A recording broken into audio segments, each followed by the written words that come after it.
భారత రాజ్యాంగ ముఖ్య లక్షణాల్లో ప్రాథమిక హక్కులు ఒకటి. ప్రాథమిక హక్కులకు మూలాధారం మోతీలాల్ నెహ్రూ నివేదిక 1928వ సంవత్సరంలో వెల్లడైనది. ఆ తర్వాత 1931 కరాచీ కాంగ్రెస్ సమావేశంలో సర్దార్ వల్లభాయ్ పటేల్ అధ్యక్షతన ఒక తీర్మానం చేశారు. భారత రాజ్యాంగంలో 3వ భాగంలో ప్రాథమిక హక్కులు 12 నుంచి 35 వరకు గల నిబంధనలు 7 రకాలుగా వర్గీకరించడం జరిగింది. ప్రాథమిక హక్కులో రద్దయినది ఆస్తి హక్కు 31వ నిబంధన 44వ సవరణ ద్వారా 1978వ సంవత్సరంలో జనతా పార్టీ మొరార్జీ దేశాయ్ ప్రధానిగా ఉన్న కాలంలో రద్దు చేశారు. అయితే 31వ నిబంధన తొలగించి 12వ భాగంలో ఉన్నటువంటి 300Aలో దాన్ని పొందుపరిచారు. ప్రస్తుతం ఆస్తి హక్కు చట్టబద్ధమైనటువంటి స్వభావాన్ని కలిగి ఉన్నది. ఆస్తి హక్కు ప్రాపర్టీ రైట్. ప్రస్తుతం ప్రాథమిక హక్కులు 6 రకాలుగా చెప్పవచ్చు. 1 సమానత్వ హక్కు 14 నుంచి 18 నిబంధనలు. 2 వ్యక్తిగత స్వేచ్ఛా స్వతంత్ర హక్కు 19 నుంచి 22 నిబంధనలు.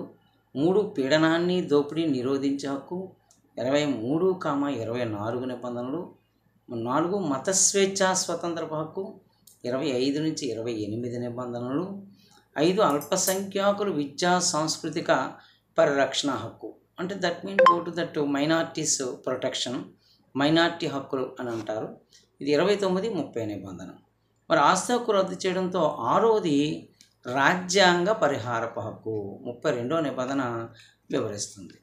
ప్రాథమిక హక్కులకు న్యాయస్థానాల ద్వారా రక్షణ లభిస్తుంది. ప్రాథమిక హక్కులను కాపాడేవి సుప్రీంకోర్టు మరియు హైకోర్టులు మాత్రమే. ప్రాథమిక హక్కులకు భంగం కలిగితే న్యాయస్థానాలు రిట్స్ జారీ చేస్తాయి.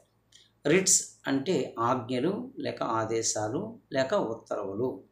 ఇటువంటి రిట్స్ 5 రకాలుగా ఉంటాయి.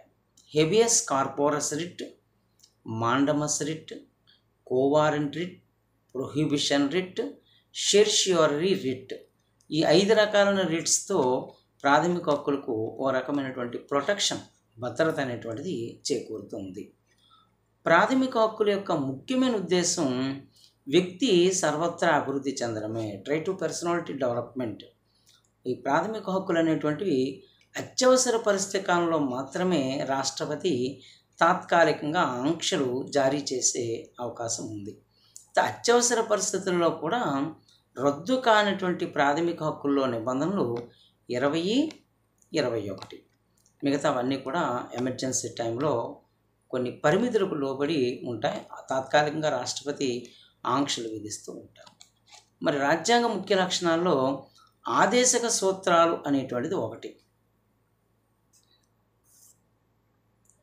రాజ్యాంగ ముఖ్య లక్షణాల్లో ఆదేశ సూత్రాలు directive principles of state policy, దీన్ని నిర్దేశక నియమాలు అని కూడా అంటారు. ఇటువంటి నిర్దేశక నియమాలు ప్రపంచంలో మొట్టమొదటిసారిగా రోమన్ సామ్రాజ్యంలో ఉండేవి.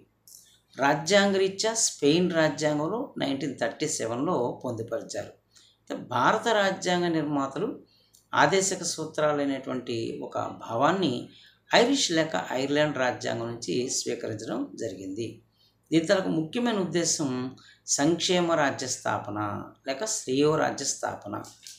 సామాజిక పరమైనటువంటి, ఆర్థిక పరమైనటువంటి, రాజకీయపరమైనటువంటి సంక్షేమ కోణం అనేది మనకు అవసరమని చెప్పి ప్రవేశికలో కూడా మనకు ఉంది. ఈ ఆదేశక సూత్రాలు అనేటువంటివి రాజ్యాంగంలో 4వ భాగంలో 36 నుంచి 51 వరకు గల నిబంధనలు 3 రకాలుగా వర్గీకరించినది professor MP Sharma, professor MP Jain మరియు సామ్యవాది జిఎన్ జోషి.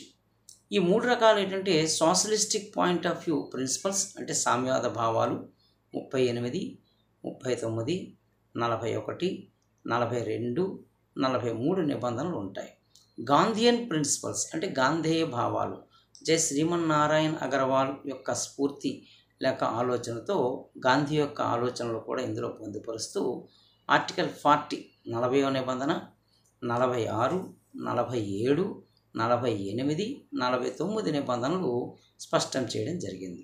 ఇక 3వది ఉదారవాద భావాలు లేక అంతర్జాతీయ భావాలు. అంతర్జాతీయ కోణంలో liberalistic and international point of view principles. 44 and 45 ఉదారవాద కోణంలో ఉంటాయి. అంతర్జాతీయ కోణంలో 50, 51 నిబంధనలు ఉంటాయి. ఈ ఆదేశ సూత్రాలకు న్యాయ రక్షణ ఉండదు. ఇవి కేంద్ర రాష్ట్ర ప్రభుత్వాల ఆర్థిక సామర్థ్యాన్ని బట్టి వీటిని అమలు చేయడం అనేటువంటి జరుగుతుంది. అందుకే డాక్టర్ బిఆర్ అంబేద్కర్ గారు ఇన్స్ట్రుమెంటేషన్ ఆఫ్ ఇన్స్ట్రక్షన్స్, కేంద్రం రాష్ట్రాలకు ఇచ్చినటువంటి మార్గదర్శకాలు లాంటివి, ఇవి ఆర్థిక సౌలభ్యాన్ని బట్టి అమలు చేయడం జరుగుతుంది అని చెప్పేసి అందులో పేర్కొనడం అనేటువంటి జరిగింది. అయితే ఆదేశిక సూత్రాలు కానీ అమలు చేస్తే ఆశ్చర్యకాలంలోనే భూతల స్వర్గం అవుతుంది, ఎంసి చాగ్లా ఒక న్యాయవాది పేర్కొనడం అనేటువంటి జరిగింది. అయితే ఈ ఆదేశ సూత్రాలు